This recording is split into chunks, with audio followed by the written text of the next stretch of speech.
The future. We're always looking ahead to it. What's coming, who's next, and who will define it. 20 years ago, an influx of talent was welcomed into the WWE.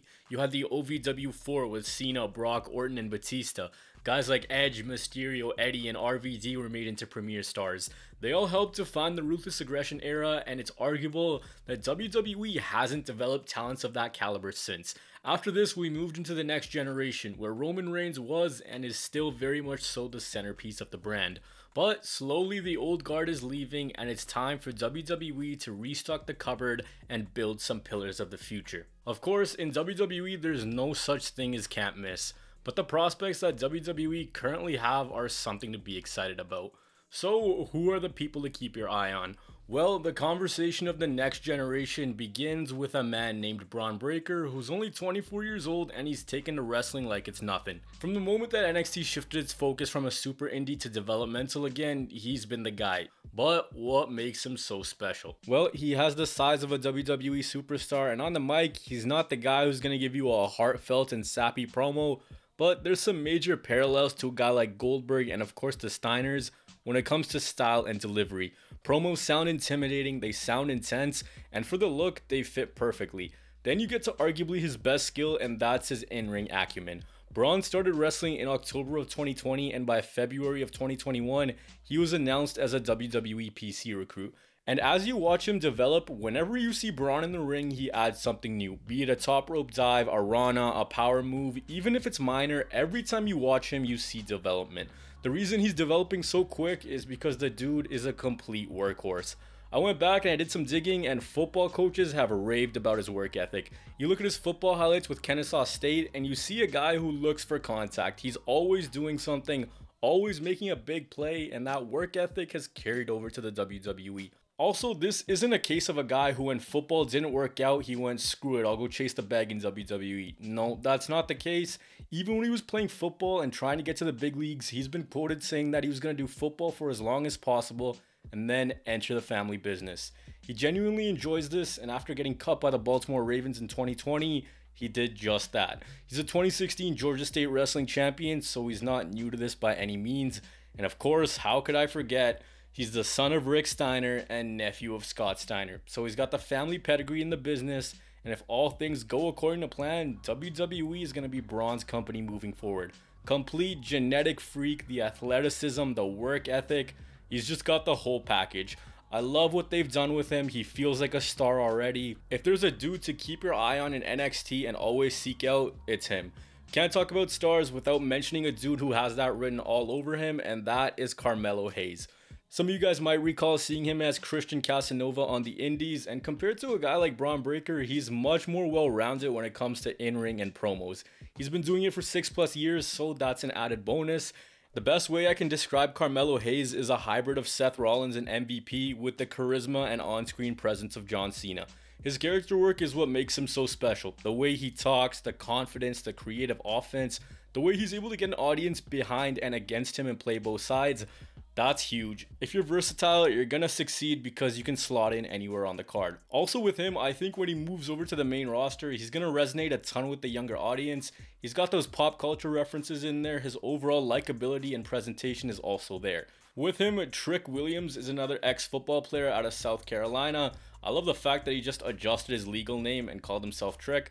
But man, since coming in, he's adapted very well. He's smooth in the ring, he's nothing too fancy. Carmelo is for sure the better one, but where he shines is the mic work. The subtle little jabs, he's got the comedic timing down to a T. His play on words is well done, and him and Hayes as a package deal is a big win for the WWE. Definitely A-grade stars for WWE down the line. From A-grade to A-Town, we gotta put Austin Theory into this mix. When Vince McMahon is basically telling the entire world that you're his chosen one, that you're the guy he sees potential in, there's nothing more reassuring than that. Theory's got it all. He has the look of a top star, he has age on his side, he can work. And the craziest part of all is that he's been doing it since 2016 and he's still only 24. The only thing that in my opinion needs to be fixed is the selfie gimmick, but of course there's time for that. I saw a report saying that Vince McMahon sees him as the next John Cena. Let's cool it there, Vince. That's a pretty high bar, but we'll see. He honestly is a 5-tool player for the company, and when you're able to be that utility knife sort of deal where you can adapt to different situations, be plugged throughout the show and card, you're gonna succeed, and Theory has that figured out. You look at one of the most successfully tenured WWE superstars ever in Randy Orton, it's the adaptability and talent to be in different parts of the show that's helped his longevity. A lot of that is in Theory as well. Another face of the future is Gable Steveson. He's an Olympic gold medalist in wrestling out of the University of Minnesota, kind of like another big WWE star. So he's got the amateur wrestling background, and the parallels with a guy like Brock Lesnar and even Kurt Angle are very similar based on the resume and the path taken to WWE. Of course, we're still to see him in a WWE ring, but if the company has proven anything, it's that they see him as a poster child of the future. Every opportunity that's presented them, WWE has gone on record to showcase Gable in one way or another. His name has notoriety, having represented the US at the Olympics. He's a two-time NCAA Division I national champion. The pure raw skill is there, and simply put, he's one of the most successful and dominant collegiate wrestlers ever. So with that fighting background, again, age on his side, he's going to be a pillar for WWE for years to come. Also, WWE has his brother Bobby Stevenson signed. He's going under the ring name Damon Kemp, another collegiate wrestler with great raw power, size, and intensity. So if they want to do something down the line with those two, then it's right in front of them. Another pair of brothers to keep your eyes on is Brutus and Julius, the Creed brothers. And when it comes to tag team wrestling, if we're going to project towards the future, then they're basically being groomed to be the flag bearers of that division moving forward. Julius was scouted in 2018 at the NCAA Division I Wrestling Championships, with his brother getting a contract afterwards. And on NXT, they've been catapulted into a top position, and they've been developing very quickly when it comes to in-ring work and chemistry. I'm also going to give a quick mention to Harland as well.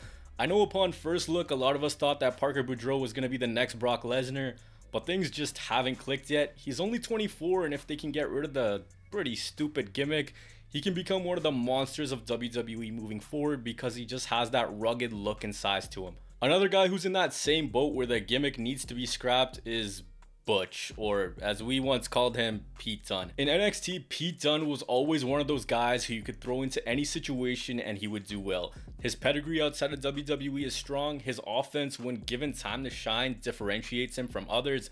And again, he's still pretty young. Granted, not exactly the guy you would think is going to be world champion, but let's be honest, you don't always have to be a world champion to have a successful WWE career. And then you come to a dude who I think can become a world champion, and that is Montez Ford. If you follow me on Twitter, if you follow this account for any period of time, you know that I've supported this dude more than his own wife. He has every tool imaginable to be the face of WWE, and I genuinely think that. His offense, his mannerisms, the facial expressions, the way he's able to get people invested in what he does, the beautiful in-ring work, the amazing frog splash. He has the personality, he's got the comedic timing down. Some people just have it figured out, and he does.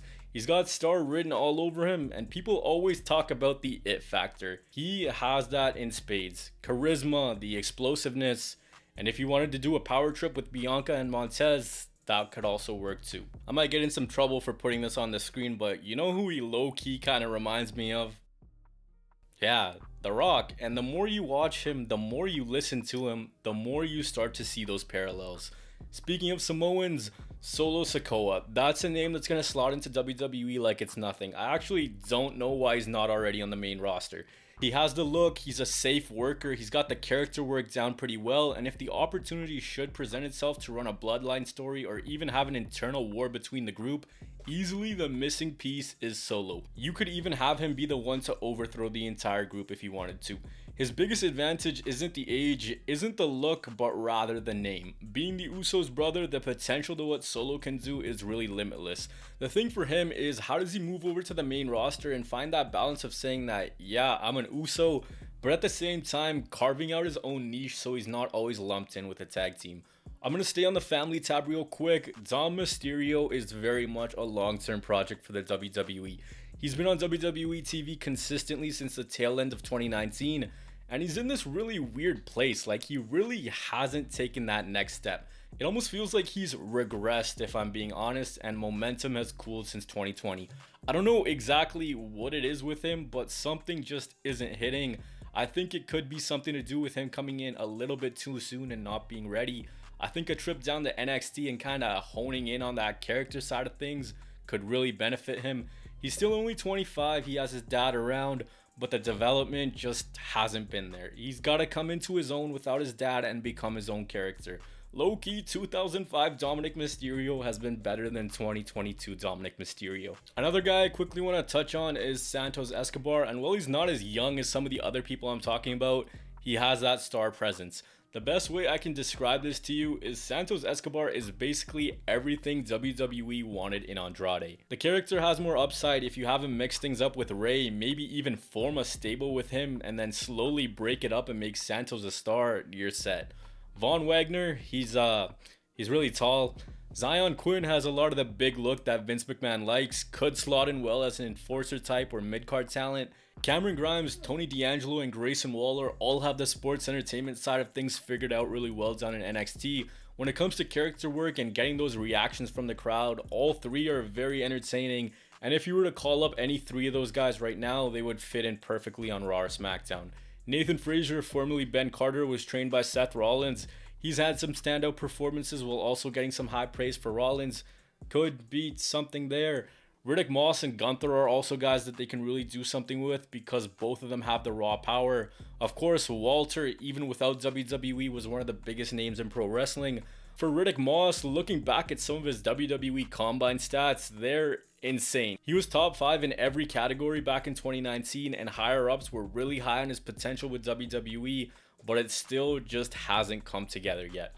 Shifting gears to the women, when you look to women, NXT has been built on the foundation of toxic attraction. Starting with Mandy Rose, who has completely rebuilt herself from the last time Raw and SmackDown audiences saw her. She's got the character work down, and it really feels like when WWE signed Mandy out of Tough Enough, this is what they wanted her to be. It's taken some time, but for sure you're gonna see this face plastered all over the women's division when she makes it back to the main roster. With her could be coming Gigi Dolan and JC Jane, who are both 24 and 25 respectively. Those two have done some great work down in NXT, and I'd say out of all three of these women, Gigi is definitely the one who shines more when it comes to charisma and personality, so you should keep your eyes on them. Cora Jade is another name in this conversation of people who might, and underline that word, might carry the main roster forward. She's still very green in terms of the promo and character side of things. The offense kind of reminds you a little bit of an AJ and Paige combination. Again, another star who's really young at 21, hasn't been doing this too long, so time's on her side. But from what I've seen of her, she's pretty good in the ring. She's someone who's easy to get behind as a babyface, but still a lot more seasoning is needed. Another women's star with big time upside is Indy Hartwell, and the upside is in the personality, which is huge in WWE. Her versatility has been on full display in NXT, and she can do a little bit of everything. In the ring, she's great. Outside of it, she's entertaining. She's one of those people who, when you're done watching, you remember the name. Much like her is Tiffany Stratton, who's a bodybuilder with a background in gymnastics, and at first the daddy's girl gimmick seemed corny as hell, but she's made it work. Since her debut, she's improved in the ring at a pretty steady pace, and if I were to give a comparable in terms of athleticism, I'd say she's a combo of Charlotte and Alexa Bliss. Definitely has the look and athletic acumen to go far in WWE. Ivy Nile is another name that's got a pretty special look to her. She really stands out, not as complete I'll say as some of the other women's competitors. Roxy was a big signing for WWE. She's the first ever ROH Women's World Champion, trained at Booker T's school, and I mean, she's 20 years old, already has 4 years of pro experience, now with the WWE. Taking that next step is going to be huge. In ring, she's a ton of fun to watch. The offense is innovative. Her ring skills, selling, and mannerisms are strong, and she's very likable. The sky truly is the limit for her. And then there's people who haven't yet appeared on WWE programming. Bianca Belair is a name you're probably going to want to watch. That's the daughter of Santino Marella. He's had some really high praise for her, talking about how she's going to be a top star. She has a background in MMA with a focus on jiu-jitsu. Simone Johnson is the first ever 4th generation star to come into WWE. And if you haven't realized who that is, that's The Rock's daughter. She's been training since 2020 and also gone out of her way to say that she doesn't want anything handed to her because of her dad's name. So again, we'll see what she can do. And that's kind of my little scouting report on what's coming up for the WWE. I started off by talking about the future and how it's always looked forward to. There is a ton in the pipes for WWE, but what does it all come down to? Booking. It's all booking. You got to develop and set your talent up for success and then help them take that next step. Look, I could sit here and I could tell you that Braun Breaker is a star all I want. Vince could call him up, decide, no, that's not my next top star, dress him up in a bunny costume, call him Brawny Bunny, and it's wraps. You never know. Here's another thing I want to touch on before I end this, and that is that NXT 2.0 is actually developing talent. A little while ago, a lot of people were upset with the change of NXT, but now it's been given time to breathe, characters have developed, and it's working. I watched NXT like a nut job, I barely ever missed it, but me as a hardcore fan, I can confidently say that it became a parody of itself. Now NXT gives off a very similar vibe to FCW. Today's generation went through FCW, and it wasn't just that, it was refs, it was announcers, and everything in between. We've seen what OVW did, we've seen what FCW did, and now NXT is back to being a developmental. And they're not just developing people who are decent in the ring, but they're developing sports entertainers, which in Vince McMahon's WWE is very important. Brock Lesnar said it really well. Someone needs to step up, get over, figure out how to put asses in seats, and not worry about your next high spot. Being able to do high spots is amazing, but I gotta agree with Brock. If you can find your niche, if you can connect with WWE's global audience in a way that's larger than just spamming dangerous moves and destroyers, that's going to help you be a long tenured star who's not only going to draw money for the company, but be a premier face of it too. They'll always want those gimmicks or that face that can appeal to non-wrestling fans. As for what's coming, there's a lot to look forward to. The biggest stars in terms of pure potential and later crossover appeal, in my opinion, are Braun Breaker, Theory, Carmelo Hayes, Montez Ford, and Gable Steveson. But I'd love to hear from you guys. Who do you think is going to be the next top star for WWE? As always, hope you guys enjoyed. Peace.